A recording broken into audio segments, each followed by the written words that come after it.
Whether you are a dealer or doctor or trafficker or a manufacturer, if you break the law and illegally peddle these deadly poisons, we will find you, we will arrest you, and we will hold you accountable.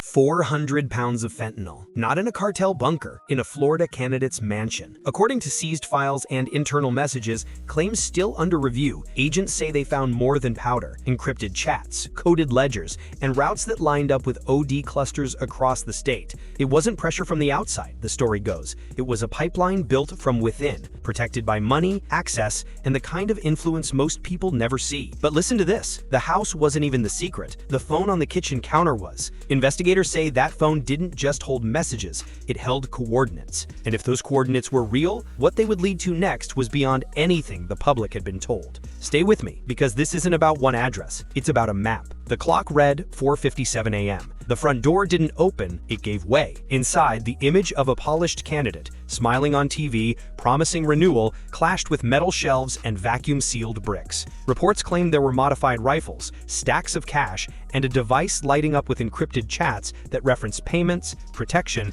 and quiet favors. The files allegedly tracked payouts over 15 years. Numbers rose, names rotated, the circle stayed the same. But that wasn't the whole story. What mattered wasn't just the stash, it was the pattern. Analysts say the transfers lined up with suspected shipments, and the chats hinted at a cross-border pipeline run like a business with political cover. Whether every detail holds up in court isn't the point right now. The point is what the device allegedly revealed next: exact coordinates deep in the swamp where the night keeps secrets and the fog hides fences. Publicly, the candidate came off sharp, smooth speeches, clean suits, the kind of face that wins suburban votes and statewide headlines. Privately, investigators alleged the empire was paper and air. Shell firms, charitable fronts, trusts with polished names but hollow walls. Transfers moved through offshore accounts. Tax filings looked neat until they didn't. A drip became a stream that matched dates where shipments were suspected to cross. It gets crazier. According to people familiar with the case,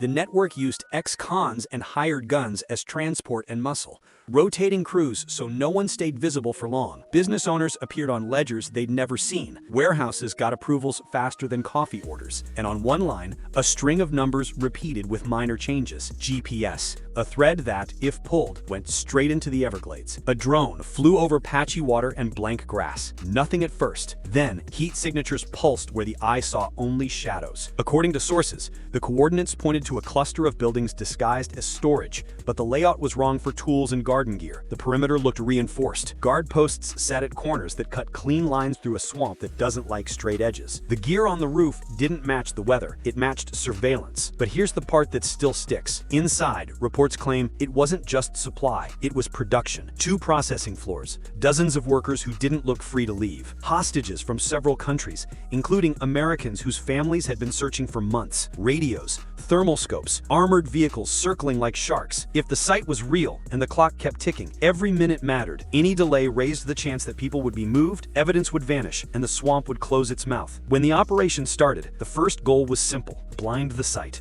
Radios went quiet, screens flickered, the timing was tight by design. According to officials familiar with the mission, breaches opened almost at once. Defenders scrambled, then pushed back hard. The night hissed. Orders cut through the noise. A single armored truck tried to punch a gap and failed. Hall by hall, a line moved forward, but that wasn't the endgame. The point was people. Sources say rescue teams reached the rooms, found the workers, and started evacuations. Exhausted faces, hands that shook, relief that felt like shock. Evidence piled fast. Kilos, cash, weapons, records that allegedly linked back to the same pipeline flagged in the mansion.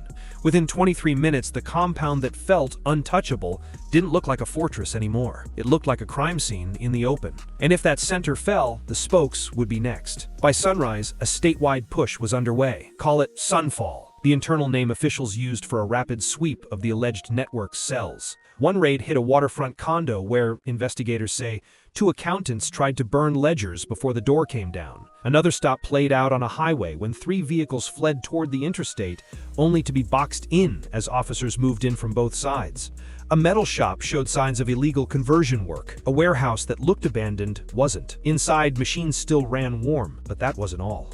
Near a chain of lakes, a regional lieutenant, identified in files only by an alias, tried to vanish by water. The chase didn't last long. Agents say they recovered forged IDs, encrypted keys, and a list of friendly contacts who had promised help when calls came due. Arrests rose through the day, dozens detained, more flagged by surveillance and financial trails. For the first time in years, the pattern stopped expanding. The flow reversed. The edges of the web began to break. The fallout didn't stop at highways and warehouses. It reached desks. According to investigators, approvals that flew through city offices now looked different in hindsight. The timing bothered people who study timing. Applications were stamped just before suspected shipments. Fees doubled, then doubled again, right when special deliveries allegedly moved. Traffic stops that should have been routine were dismissed without cause. A handful of officials and business figures found their names circling unlucky dates. And here's why that matters. This wasn't just about one politician with ambition and access. It was about how reputations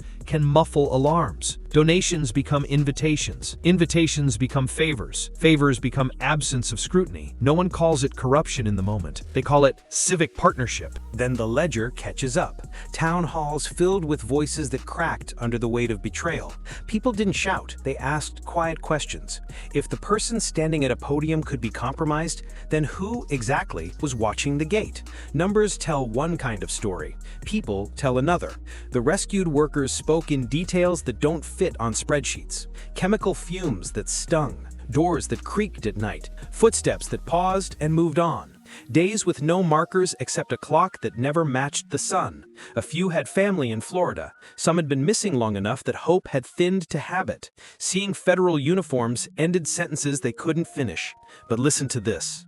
The raid wasn't about headlines. It was about ending a room that shouldn't exist in a country that tells itself those rooms are always somewhere else.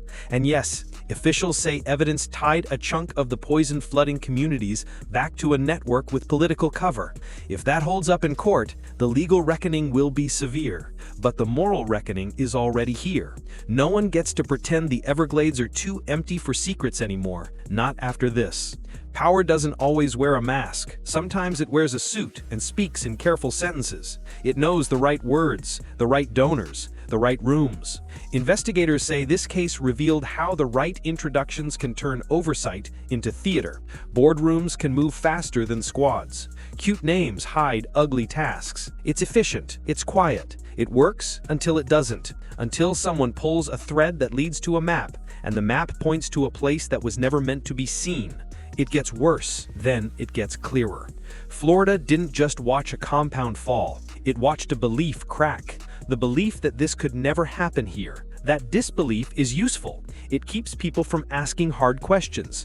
Now the questions won't stop. Who signed off? Who looked away? Who profited? And who is next? Because if one network built a fortress in the fog, it would be naive to think no one else is trying. Here's the part that sticks when the smoke clears. Money buys shadows. Influence buys time. But when daylight hits, when law enforcement moves, when citizens keep asking, when journalists refuse to let a story fade, the shadows get shallow. Allegations still have to stand up to evidence, and every claim here is described as investigators and sources have put it: alleged, reported, and under review.